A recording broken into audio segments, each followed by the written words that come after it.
देखिए green TV YouTube पर भी, बस सब्सक्राइब करें और बेल आइकन दबाएं। नमस्कार, स्वागत है आप सभी का किसान बुलेटिन में और मैं हूं आपके साथ Parul Yadav.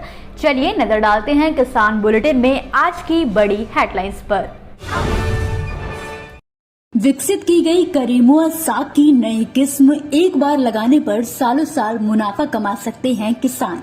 Lumpy skin disease का पशु मेले पर पड़ा असर, यूपी सरकार ने सभी पशु मेले के आयोजन पर लगाई रोक। पैक्स को मजबूत बनाएगी केंद्र सरकार, नए मॉडल से किसानों को मिलेगा लाभ। हाल ही में भारतीय सब्जी अनुसंधान संस्थान वाराणसी के वैज्ञानिकों ने करेमुआ की नई किस्म काशी मनु विकसित की है, जिसे किसान एक बार लगाकर कई सालों तक लाभ कमा सकते हैं। आपको बता दें कि करेमुआ की इस नई किस्म को भारतीय सब्जी अनुसंधान संस्थान के प्रधान वैज्ञानिक डॉक्टर राकेश कुमार दुबे ने विकसित किया है। दरअसल करेमुआ आमतौर पर खुद ही उग जाने वाला पौधा है, जिसकी पहले कोई किस्म मौजूद नहीं थी। ऐसे में लोग खुद ही अपने आप उग जाने वाले करेमुआ का सेवन कर लेते थे, लेकिन इसमें कई तरह के नुकसान होते हैं, जिनको देखते हुए कृषि वैज्ञानिकों ने इस नई किस्म को विकसित किया है। इस किस्म की खास बात यह है कि इसे दूसरे पत्तेदार सब्जियों की तरह से खेत में ही उगाया जाता है। इसे तालाब पोखरों में लगाने की जरूरत नहीं पड़ती है। इसे महीने में 3 से 4 बार काट सकते हैं और इतना ही नहीं, इसमें पोषक तत्व की भरपूर मात्रा होती है। इसमें जिंक, आयरन और एंटीऑक्सीडेंट की मात्रा भी भरपूर होती है।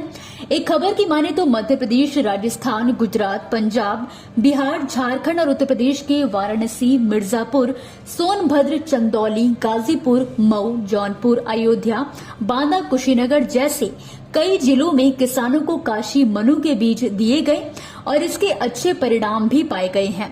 वैज्ञानिकों के अनुसार इसका उत्पादन 90 से 100 टन प्रति हेक्टेयर होता है, जिसमें उत्पादन की लागत 1,40,000 से 1,50,000 रुपए तक आती है। साग का औसत दाम 15 से 20 रुपए प्रति किलोग्राम होता है। इस हिसाब से किसान सालाना कई गुना ज्यादा मुनाफा कमा सकता है। कुल मिलाकर इसे किसानों के लिए फायदे की फसल भी कहा जा सकता है। लंपी स्किन के आतंक ने देश भर के पशुओं की जान खतरे में डाली हुई है, तो वहीं हालात ये हो चले हैं कि इस समय देश के 8 राज्यों के लाखों मवेशी लंपी स्किन डिजीज से संक्रमित हैं। तो वहीं अब तक 50,000 से ज्यादा मवेशियों की मौत के मामले सामने आ चुके हैं। ऐसे में लंपी स्किन डिजीज को लेकर केंद्र से लेकर राज्य सरकारें अलर्ट मोड पर आ गई हैं। इसी कड़ी में उत्तर प्रदेश सरकार ने एक जरूरी फैसला लिया है, जिसके तहत उत्तर प्रदेश सरकार ने राज्य में सभी पशु मेलों के आयोजन पर रोक लगा दी है।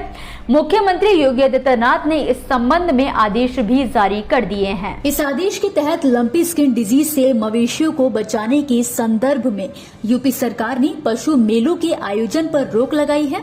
साथ ही यूपी सरकार ने लंपी स्किन डिजीज से मवेशियों को सुरक्षित करने के लिए राज्य में टीकाकरण अभियान शुरू करने का भी फैसला लिया है। टीकों की उपलब्धता सुनिश्चित करने के लिए पशुपालन विभाग को केंद्र के साथ समन्वय करने को कहा गया है। वहीं पशु मेलों के आयोजन पर रोक को लेकर मुख्यमंत्री आदित्यनाथ ने कहा है कि राज्यों में वायरस के कारण कई मवेशियों की मौत हो गई है। इसीलिए उत्तर प्रदेश को वायरस के प्रसार को रोकने के लिए मिशन मोड में काम करना होगा। यूपी सरकार ने लंपी स्किन डिजीज से राज्य की मवेशियों को सुरक्षित रखने की दिशा में कदम बढ़ाते हुए अगली सूचना तक मवेशियों के अंतर्राज्यीय परिवहन पर भी रोक लगा दी है। हाल ही में भारतीय राष्ट्रीय कृषि सहकारी विपणन संघ लिमिटेड यानी कि नेफेड द्वारा कृषि विपणन में सहकारी संस्थाओं की भूमिका विषय पर मध्य प्रदेश के भोपाल जिले में एक राष्ट्रीय सम्मेलन का आयोजन किया गया था, जहां पर मुख्य अतिथि के तौर पर मौजूद केंद्रीय गृह एवं सहकारिता मंत्री अमित शाह ने पैक्स को लेकर बड़ा ऐलान किया। उन्होंने कहा कि मोदी सरकार प्राथमिक कृषि साख समितियों को बहुउद्देशीय बना रही है। पैक्स से अपेक्स तक मार्केटिंग की मजबूती व्यवस्था के लिए जल्द ही एक मॉडल एक्ट लाया जाएगा। अमित शाह ने कहा कि देश में खाद्यान्न उत्पादन 314 मिलियन मीट्रिक टन से ज्यादा हो चुका है। कृषि उपज की मार्केटिंग को सुचारू व अत्याधुनिक करने के लिए कई कार्य किए गए हैं, जिनमें प्रमुख ई नाम प्लेटफॉर्म है, जिससे 1000 मंडियां इस समय जुड़ चुकी हैं। उन्होंने कहा कि पैक्स से अपेक्स तक एक मजबूत मार्केटिंग व्यवस्था के लिए नेफेड के साथ साथ राज्य, जिला और तहसीलों के फेडरेशन को भी मार्केटिंग के साथ जोड़ना होगा। हम पैक्स का मॉडल एक्ट लेकर आ रहे हैं, जिसके लिए विचार विमर्श कर लिया गया है। 1 महीने के अंतराल में ही पैक्स के मॉडल बायलास को हम समग्र देश में भेजेंगे। इससे हर पैक्स एफपीओ बनने की योग्यता प्राप्त कर लेगा। किसानों की उपज को खरीदकर नेफेड के साथ स्टेट फेडरेशन व देश भर के 63,000 पैक्स को दे पाएगा। पैक्स भंडारण व परिवहन का काम भी करेगा। वहीं सक्षम पैक्स कोल्ड स्टोरेज बना पाएंगे व गैस एजेंसी भी ले पाएंगे। इनके माध्यम से किसानों को ज्यादा फायदा मिलेगा।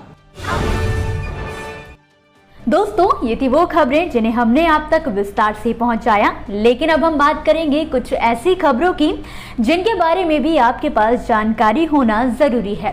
तो चलिए फटाफट से एक नजर डालते हैं खेती किसानी और कृषि क्षेत्र से जुड़ी आज की छोटी बड़ी अपडेट्स पर। महाराष्ट्र में बागवानी की खेती करने वाले किसानों की समस्या बढ़ती जा रही है। राज्य में मुख्य फसल की खेती करने वाले किसानों के साथ साथ बागवानी किसान भी संकट में आ गए हैं। बागवानी से किसान अच्छा मुनाफा कमा लेते हैं और इसीलिए किसान फसल बदलाव करते हुए बागवानी की तरफ रुख कर रहे हैं। लेकिन इस साल बागवानी को भी बड़े पैमाने पर नुकसान हुआ है। सोलापुर के रहने वाले किसान सुरेश गायकवाड़ ने 10 एकड़ में अंगूर के बाग उगाए थे। हर साल घटते उत्पादन और बढ़ती लागत से किसान परेशान होकर उन्होंने ट्रैक्टर से अपने ही बगीचे को नष्ट कर दिया। इस बार मध्य प्रदेश में लहसुन का बम्पर उत्पादन हुआ है, लेकिन मंडियों में लहसुन की कीमतों ने मालवा, निमाड़ समेत मध्य प्रदेश के किसानों को परेशान कर रखा है। सबसे बड़े उत्पादक रतलाम, मंदसौर, नीमच, इंदौर की मंडियों में थोक में लहसुन 45 पैसे से 1 रुपए प्रति किलो खरीदा जा रहा है। दलौदा में एक किसान से 45 रुपए प्रति क्विंटल में लहसुन खरीदा गया, यानी कि 45 पैसे प्रति किलो। किसानों ने बताया कि लागत मूल्य तो दूर, ट्रांसपोर्ट का खर्च भी नहीं निकल पा रहा है। कृषि विभाग की टीम ने बागपत में एक अनोखी पहल की शुरुआत की है, जिसमें किसान अब ड्रोन से अपनी फसलों पर कीटनाशक दवाइयों का छिड़काव कर सकेंगे।